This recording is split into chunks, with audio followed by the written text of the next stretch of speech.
Hello friends, I am Atharv Deshmukh. Welcome to Physics by Atharv Deshmukh. So, in this video lecture, we are going to continue our chapter Gravitation, and today we are going to learn about acceleration due to gravity and factors affecting it.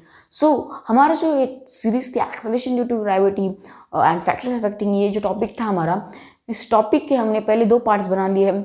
First part में हमने क्या देखा था, on the basis of altitude. Second part में हमने देखा था second factor देखा था डेप्थ. फर्स्ट पार्ट में फर्स्ट फैक्टर यानी कि अल्टीट्यूड, सेकेंड पार्ट में हमने देखा था सेकेंड फैक्टर यानी कि डेप्थ. सो दोनों पार्ट हमने कवर कर लिए. आज के इस पार्ट में हम देखने वाले हैं हमारा third factor, that is latitude.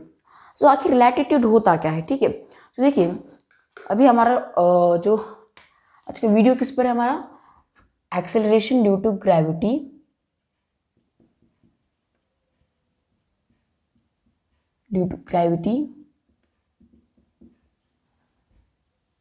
and factors affecting it. Okay, यही हमारा आज का topic, right. So acceleration due to gravity and factors affecting it. So आज की इस वीडियो में हमारा थर्ड फैक्टर देखने वाले. क्या है हमारा थर्ड फैक्टर? लैटिट्यूड.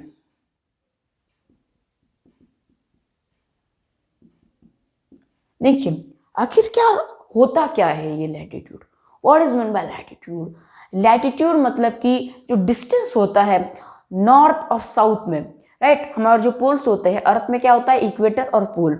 सो अर्थ में इक्वेटर और पोल होता है. हमारे दो पोल्स होते हैं, north pole south pole, north pole south pole. So जो हमारे डिस्टेंस होता है नॉर्थ और साउथ पोल के बीच में, जिसको हम डिग्रीज के बीच में, डिग्रीज से रिप्रेजेंट करते हैं, मेजर करते हैं, उसको हम क्या कहेंगे? लैटिट्यूड कहेंगे, राइट. द डिस्टेंस नॉर्थ और south measured by degree is called as latitude. ये तो हो गया लैटिट्यूड के बारे में. सो अभी लैटिट्यूड अर्थ पर कैसे अफेक्ट करता है, राइट. अर्थ के एक्सेलरेशन ड्यू टू ग्रेविटी को यानी जी को कैसे अफेक्ट करता है. सो देखिए अर्थ क्या है हमारे पास. हमारी अर्थ एकदम स्फेरिकल है क्या? नहीं. सर्कुलर है क्या? नहीं. तो क्या है? एलिप्टिकल है. कैसे है? देखिए कुछ ऐसे हमारी अर्थ. कुछ ऐसे हमारी अर्थ. सो जो अर्थ है, हमने हमारे ग्रेविटेशन चैप्टर में ये देखा था. हमारा जो केपलर फर्स्ट लॉ था, ठीक है. केपलर जो हमारा first law of planetary motion था, उसमें हमने देखा था हमारी अर्थ क्या है? एलिप्टिकल है. एलिप्टिकल होने के साथ साथ हमारे अर्थ में जो है दो एक्सिस है, एक मेजर एक्सिस एक minor axis, right. Major axis minor axis. So जिसकी हाइट लंबी वो क्या था? Major axis. जिसकी हाइट छोटी वो क्या था? Minor axis. बाद में हमने क्या देखा था, यहाँ पे कुछ होता है फोकाई, दो फोकाइज होते हैं, राइट.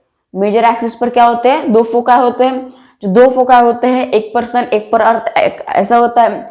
सो ये जो हमने देखा था, यहाँ पर हम ये नहीं पढ़ने वाले हैं, पर देखिए हमारी जो अर्थ है वो एलिप्टिकल होने की वजह से क्या है ना, हमारी अर्थ जो है एलिप्टिकल होने के कारण हमारी अर्थ इक्वेटर पर अगर हम देखें तो क्या है? बल्ज्ड है. इक्वेटर पर क्या है? बल्ज्ड है. बल्ज यानी कि क्या? स्वेल यानी कि क्या? फूगा हुआ, राइट. सो हमारी अर्थ इक्वेटर क्या है? बल्ज्ड है. और पोल्स पर क्या है हमारी अर्थ? पोल्स से क्या है हमारी अर्थ? फ्लैटन्ड है, राइट. पोल्स पर फ्लैटन्ड है और इक्वेटर पर क्या है? बल्ज्ड है, राइट. सो इसी वजह से लैटिट्यूड पर ये अफेक्ट होता है. कैसे? अभी देखिए आप, बल्ज होने के कारण, इक्वेटर जो है बल्ज होने के कारण और पोल जो है फ्लैटेंड होने के कारण दोनों का रेडियस अलग अलग आएगा, राइट. दोनों का रेडियस अलग अलग आएगा. इसी वजह से हम जो है, हमारा रेडियस जो होता है, राइट, हमारा जो अर्थ का रेडियस होता है वो हम दो टाइप से मेजर करते हैं. फर्स्ट देखिए, पहला हम देखते हैं रेडियस. पहला जो हमारा रेडियस होता है, radius with equator, radius along with equator, and second radius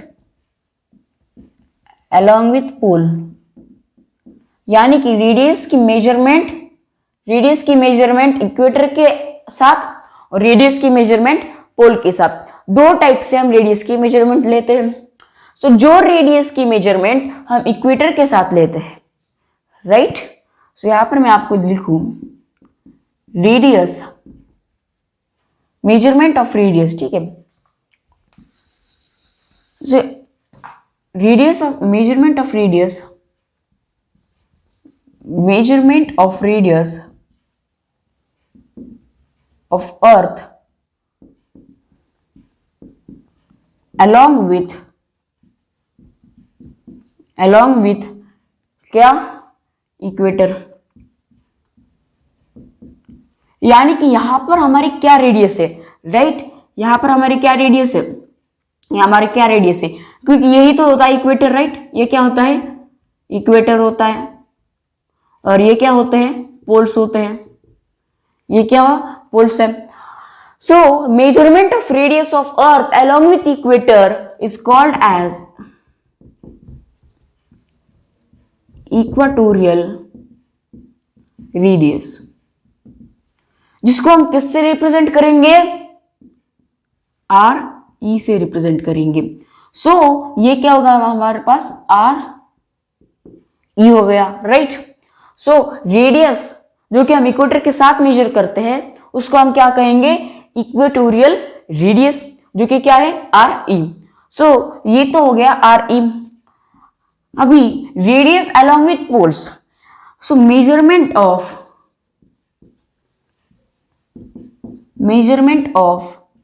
radius of earth along with poles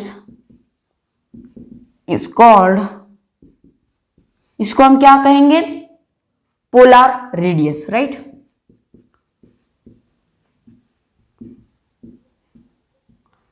are P. अभी यहां पर आप देखिए मैंने ये क्यों लिखा, क्योंकि रेडियस, अर्थ के रेडियस को हम दो टाइप से मेजर करते हैं, एक इक्वेटर, एक रेडियस, सॉरी, एक इक्वेटर और एक पोल। यानी कि अर्थ का जो रेडियस होता है उसको हम इक्वेटर के साथ साथ और पोल के साथ दो टाइप से हम मेजर करते हैं। जो रेडियस हमने इक्वेटर के साथ मेजर किया है उसको हम क्या कहेंगे, इक्वेटोरियल रेडियस। जब हम ये मेजर करते हैं इक्वेटोरियल रेडियस, यहां पर हमने पोल के रेडियस की मेजरमेंट नहीं ली, यहां पर सिर्फ हमने अर्थ के इक्वेटर के रेडियस की मेजरमेंट ली। और ऐसा रेडियस जिसमें हम पोल का जो रेडियस है उसको ऐड करते हैं उसको हम क्या कहेंगे, पोलर रेडियस। सो ये क्या हो गया, आर पी हो गया, राइट। इक्वेटर पर है रेडियस तो आर ई, पोल पर है तो आर पी, राइट। सो अभी आप एक चीज देखिए, यहां पर आप मुझे बताइए सबसे बड़ा रेडियस कौन सा, इक्वेटर का होगा या पोल का होगा, राइट। सबसे बड़ा रेडियस उसका होगा जिसका हम कह सकते हैं कि लेंथ ज्यादा होगी, राइट। सो केपलर के फर्स्ट लॉ के हिसाब से हमने क्या देखा था कि कभी भी इक्वेटर क्या होती है, मेजर एक्सिस होती है, मेजर एक्सिस यानी कि ज्यादा लेंथ वाली। सो आर ई क्या हो गई, मेजर एक्सिस। सो यहां पर सबसे इंपॉर्टेंट पॉइंट आता है कि are E is greater than R P, right. देखिए आगे चलकर बहुत ज्यादा इंपॉर्टेंट आने वाला है, बहुत ज्यादा इंपॉर्टेंट होने वाला है, क्योंकि मैं अभी आपको बताने वाला हूं, right. So R E is greater than R P. Are E यानी कि क्या है हमारे पास, आर ई यानी कि radius of earth along with equator, और आर पी यानी कि radius of earth along with pole. So R E कभी भी आर पी से बड़ा होगा, राइट। ये आप नोट कर लीजिए, इंपॉर्टेंट पॉइंट है। सो अभी ये तो हो गया इक्वेटोरियल रेडियस, पोलर रेडियस। अभी हमें एक्सेलरेशन ड्यू टू ग्रेविटी था, हम यहां पर क्यों आ गए, क्योंकि यहां पर हमारे पास एक इंपॉर्टेंट पॉइंट आता है। कैसे देखिए, अभी देखिए हमने क्या देखा, इक्वेटोरियल रेडियस, पोलर रेडियस। हमें पता है अर्थ का अगर हमें एक्सेलरेशन ड्यू टू ग्रेविटी निकालना है g, तो रेडियस इंपॉर्टेंट होता है, क्योंकि g का फॉर्मूला ही क्या होता है, g का फॉर्मूला ही होता है g is equals to gm upon R square. So g की वैल्यू फिक्स है, मास की वैल्यू फिक्स है, r ही तो चाहिए हमें, मास की वैल्यू फिक्स नहीं है, सॉरी, g तो कांस्टेंट है, यूनिवर्सल ग्रेविटेशनल कांस्टेंट क्या वैल्यू है 6.67 into 10 to the power -11, right. R square की वैल्यू हमें निकालनी पड़ेगी, m की वैल्यू कभी भी कभी दी होगी, राइट। सो यही तो होगा हमारे पास g की फॉर्मूला। तो यहां पर जब हमारे पास अलग अलग रेडियस है, एक इक्वेटोरियल रेडियस, एक पोलर रेडियस, तो आप मुझे बताइए तो इनका जो एक्सेलरेशन ड्यू टू ग्रेविटी निकालने का फॉर्मूला है वो यही रहेगा या अलग रहेगा? अलग रहेगा ना, क्योंकि रेडियस तो अलग रहेगा, राइट, रेडियस तो अलग रहेगा। क्या रहेगा फॉर्मूला फिर? इक्वेटोरियल रेडियस के लिए हम क्या करेंगे, अब इक्वेटोरियल रेडियस देखिए, इक्वेटोरियल रेडियस यानी आर ई, तो equator acceleration due to gravity at equator यानी कि जीई। सो हम acceleration due to gravity at equator को हम जी ई से रिप्रेजेंट कर रहे हैं, यहां पर जीई लिखा है, यानी कि acceleration due to gravity at equator. उसको हम निकालने के लिए क्या करेंगे, GM upon R E square. देखिए क्या डिफरेंस आ गया, आप मुझे बताइए। हमने आर ई लिया यानी कि इक्वेटोरियल रेडियस लिया, आर ई यानी कि इक्वेटोरियल रेडियस लिया, इसी वजह से हमारे पास डिफरेंस क्रिएट हो गया। यहां पर हम आरपी नहीं ले सकते, क्योंकि अगर इक्वेटर का एक्सेलरेशन ड्यू टू ग्रेविटी निकालना है तो पोल का रेडियस लेके नहीं कर सकते।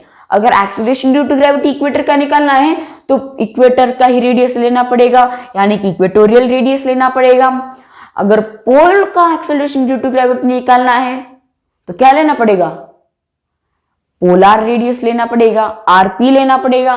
तो क्या फॉर्मूला रहेगा फिर बताइए, GP is equals to GP यानी कि क्या, जीपी यानी कि acceleration due to gravity at pole.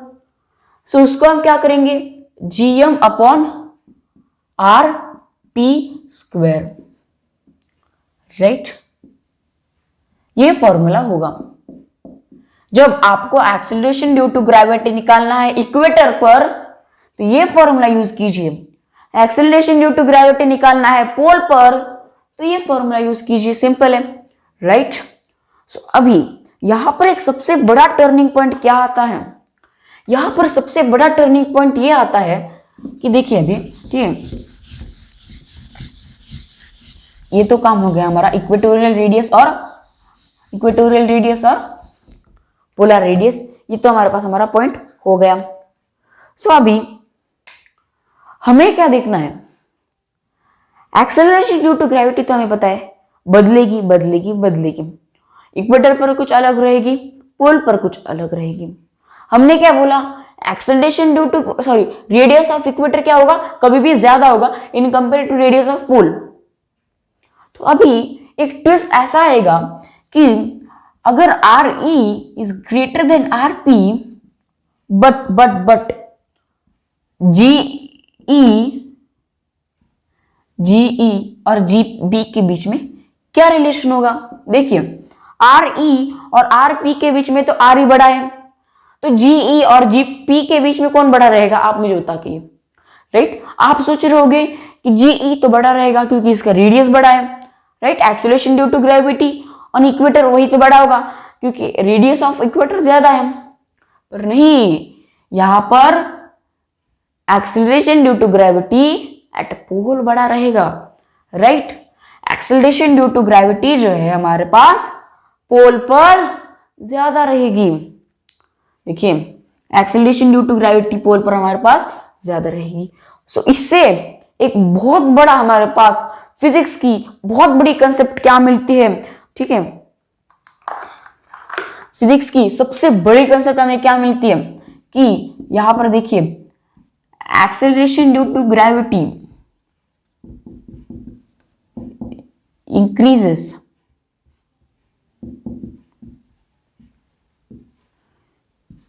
when latitude increases, यानी कि जैसे जैसे लैटिट्यूड बढ़ेगा, जैसे जैसे डिस्टेंस बढ़ेगा, वैसे वैसे जीबी बढ़ेगा।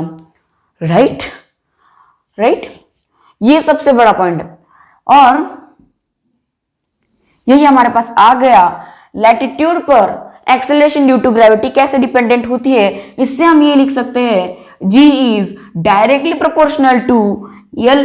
लिख सकते हैं कि नहीं लिख सकते, आप मुझे बताइए, क्योंकि G यानी कि acceleration due to gravity, right. G यानी एक्सेलरेशन ड्यू टू ग्रेविटी और L यानी क्या है हमारे पास, लैटिट्यूड। और देखिए, कभी भी ये बात ध्यान में रखिए कि पोल पर कभी भी एक्सेलरेशन ज्यादा रहेगा, राइट। पोल पर कभी भी एक्सेलरेशन ड्यू टू ग्रेविटी ज्यादा रहेगी। ओके, सो इसी वजह से क्योंकि लैटिट्यूड जो है बढ़ रहा है, पोल पर लैटिट्यूड ज्यादा होता है, इसी वजह से वहां पर एक्सेलरेशन ड्यू टू ग्रेविटी ज्यादा है। सो आपको latitude acceleration due to gravity कैसे डिपेंडेंट है, यानी कि एक्सेलरेशन ड्यू टू ग्रेविटी और लैटिट्यूड के बीच में क्या रिलेशन है, वो आपको क्लियर हो गया होगा। क्या रिलेशन है, डायरेक्टली रिलेशन है। ये क्वांटिटी बढ़ेगी तो ये क्वांटिटी बढ़ेगी, ये घटेगी तो ये घटेगी। कैसे, देखिए यहां पर रेडियस जो था पोल का कम था, रेडियस क्या था, कम था, इसी वजह से जो एक्सेलरेशन ड्यू टू ग्रेविटी ज्यादा है। सो डिस्टेंस घटेगा, देखिए रेडियस यानी कि एक टाइप का डिस्टेंस घटेगा तो ये बढ़ेगा, डिस्टेंस घटेगा तो ये बढ़ेगा। सो लैटिट्यूड जितना भी कम हो, राइट, लैटिट्यूड अगर कम है तो एक्सेलरेशन ड्यू टू ग्रेविटी क्या होगा, acceleration due to gravity increase होगा।